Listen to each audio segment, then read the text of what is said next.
News big 7 எல்லாருமே பார்த்தது ஒரு எடிட்டட் எபிசோட். இந்த மாதிரி ஒரு எபிசோட விஜய் டிவியில் போடுவாங்கன்னு நான் சத்தியமாக எதிர்பார்க்கவே இல்லை.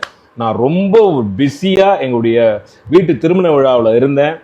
விஜய் டிவியிலேருந்து எனக்கு கால் பண்ணி இந்த மாதிரி ஒரு ஷோ பண்ணுறோம், நீங்கள் கெஸ்ட்டாக வாங்க, இந்த மாதிரி உங்கள் வீட்டில் இருக்கிற நாய் பற்றி பேசுங்க, ஆஸ் அ டாக் லவராக வாங்க அப்படின்னு கூப்பிட்டாங்க. நான் சொன்னேன், ஆர்குமெண்ட்டாக இருந்தால் நான் தயவு செய்து வரல, நான் ரொம்ப பிஸியான ஒரு விஷயத்தில் இருக்கேன் அப்படின்னு. அதெல்லாம் இல்லை சார், ஆஸ் அ டாக் லவராக வந்து உங்கள் ஒப்பீனியன் மட்டும் சொல்லுங்க அப்படின்னு அவங்க சொன்னாங்க. அந்த கான்வர்சேஷன்லாம் நான் வச்சிருக்கேன்.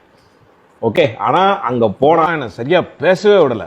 ஸோ என் அன்பான ஒரு வேண்டுகோள் என்ன அப்படின்னா, உங்கள் எல்லா விருப்பத்தோட விஜய் டிவி நிறுவனத்துக்கு அந்த unedited version of the episode அதை நீங்கள் போடுங்க. ஓகேவா? மக்கள் வந்து எவ்வளோ ஒரு துடிப்பாக கொந்தளிச்சு என்னென்னமோ கவர்மெண்ட் மேலே போட்டுட்ருக்காங்க. ஸோ இது வந்து எவ்வளோ எனக்கு எதிராகவும் டாக் லவ்வர்ஸுக்கு எதிராகவும் அது எவ்வளோ மோசமாக அந்த விமர்சனங்கள் போயிட்டுருக்கு.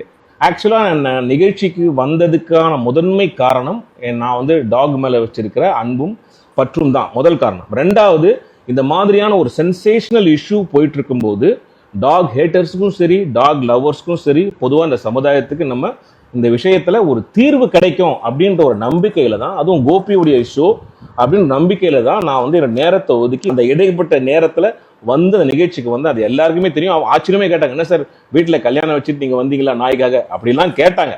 ஆனா எபிசோட் பண்ணும்போது பாத்தீங்களா 9 மணிக்கு மேல வரக்கூடாது, அது மட்டும் போட்டாங்க. நல்லா நீங்க பாருங்க, நான் சொல்லியிருக்கிற விஷயம் வந்து மூன்று பகுதியாக நான் பேசினது. ஒன்று வந்து நாயினுடைய குணம், ரெண்டாவது நம்முடைய பிஹேவியர், மூணாவது அதுக்கான தீர்வு.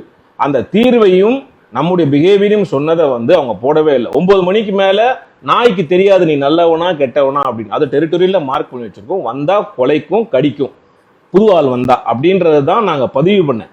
ஆனா வெறும் 9 மணிக்கு மேல வரக்கூடாது, 11 மணிக்கு கூட யாருமே ஏரியாக்குள்ள வரக்கூடாது அப்படின்னு கட் பண்ணி அவர் கேட்ட கேள்வி ரியாக்ஷன்ல இதை வந்து போட்டிருக்காங்க. நீங்க பார்த்த எபிசோடு வந்து ஒரு சினிமா தான், எல்லாரும் கட் பண்ணி ரியாக்ஷனோட போட்டிருக்காங்க. ஸோ இதனால வந்து பாத்தீங்கன்னா ஒரு நாய்க்காக பேச வந்தவங்க எல்லாமே இன்னைக்கு ட்ரோல் செய்யப்படுகிறார்கள்.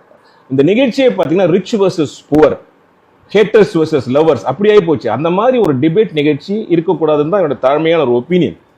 ஒரு டிபேட் நடக்கும்போது அதில் வந்து கடைசி நமக்கு ஒரு தீர்வு கிடைக்கணும். நமக்கு வந்து ஒரு பிரச்சனை இருக்கு, இப்போ அந்த பிரச்சனையை நம்ம தீர்வை தான் பார்க்கணும்.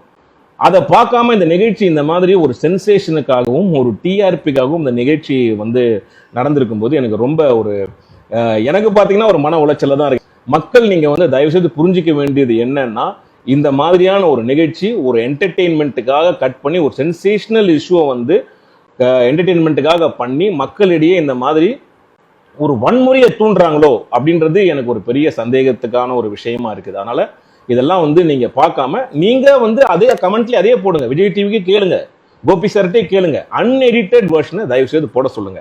அப்படி போட்டாங்கன்னா உங்களுக்கு முழுசா தெரியும். அது போடுவாங்களான்ற ஒரு கேள்விக்குறி இருக்குல்ல. அதே மாதிரி முக்கியமா வந்து ஒரு பாதிக்கப்பட்டவங்களை வச்சு ஒரு நிகழ்ச்சி பண்றது, அதுவும் ஒரு ஸ்பான்சர்ட் நிகழ்ச்சியை பண்றது எந்த விதத்துல நியாயம், அந்த கேள்வியும் நம்ம கேட்கணும்ல. நான் எபிசோடு பார்க்கும்போது தான் தெரிஞ்சுது. ஏன்னா நான் அந்த நிகழ்ச்சிக்கு வந்து எல்லா ஷூட்டிங் முடிஞ்சு கடைசியில் தான் நான் வந்து ஜாயின் பண்ணேன். ஸோ எனக்கு வந்து அங்கே என்ன நடந்ததுன்னு தெரியல. நல்ல விஷயத்த ஒரு தீர்வா ஒரு விஷயத்த ஒரு எபிசோட போடாம இது வந்து ஒரு பிரச்சனையா உருமாறி இருக்கு. ஸோ அதனால பதில் கொடுக்க வேண்டிய கட்டாயத்தில் நாங்கள் இருக்கோம். அதனால நான் அன்பா எல்லாருக்குமே சொல்றேன், யாரையுமே எதிர்த்து நான் எதுவுமே பேசவே இல்லை. நீங்க யாரும் இங்க வராதீங்க, ஏன் வரீங்க அப்படின்ற மாதிரியான விஷயங்கள் அந்த அர்த்தத்தில் ஒரு ஹார்ட்லெஸ்ஸா நான் பேசவே இல்லை. நாயினுடைய குணத்தை மட்டும்தான் அப்படிதான் நாய் பிஹேவ் பண்ணோம். ஒரு தெருநாய் அப்படிங்கிறது ஒரு பதட்ட நிலையிலேயே எப்பவுமே இருப்பாங்க. இந்த விஷயங்கள் எல்லாம் சொன்னேன், நிறைய விஷயங்கள் சொன்னேன், எங்க வீட்டு நாயை பத்தி சொன்னேன். இதெல்லாம் எதுவுமே அவங்க போடல. பொதுமக்கள் யாரும் தயவு செய்து என்ன தப்பா நினைக்காதீங்க. அப்படியே நீங்க என்னுடைய பேச்சால உங்களுக்கு யாருக்காவது காயமடைந்தீர்கள், பாதிக்கப்பட்டவர்கள், உங்களுக்கு அது தப்பா தோணுச்சுன்னா தயவு செய்து என்னை மன்னிச்சிடுங்க. நான் அந்த மாதிரியான எந்தவித ஒரு எண்ணத்திலையுமே நான் இதுல கலந்துக்கல. மனிதர்கள் மேல இருக்க அன்பினாலையும் நாயின் மேல இருக்கக்கூடிய அன்பினாலையும் நம்ம இது ரெண்டுத்துக்குமே ஒரு தீர்வு கிடைக்கும் அப்படின்ற ஒரு நோக்கத்தை நான் நிகழ்ச்சிக்கு போனேன். ஆனா நான் போன எண்ணமும் வேற, அங்க நடந்தது வேற. அதனால தயவுசெய்து நீங்க இதை எல்லாரும் புரிஞ்சுப்பீங்கன்னு நினைக்கிறேன். உங்கள் அன்பை என்றும் நாடும். படவா கோபி. நன்றி. Love you. World News, Politics, Science and Health Care, Sports, Business, cooking, ritual, cinema and entertainment.